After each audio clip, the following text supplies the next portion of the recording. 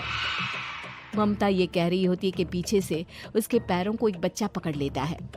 दादी दादी। माँ, स्नेहा की गोद में यही बच्चा था। ये बच्चा कौन है फिर? तेरी मौत है। तेरी भी दादी। जिस चीज का ममता को डर था वही हो गया। ममता निवास के ऊपर मौत ने चादर बिछा दी थी। प्रिया का पेट ऐसे बढ़ जाता है मानो 9 महीने का हो। 2 हाथ उसके पेट से बाहर निकलते हैं। बहू, संतोष को फोन कर, किसी पंडित जी को बुला बहू। प्रिया का पति भागता हुआ घर आता है। ये तो होना ही था माँ।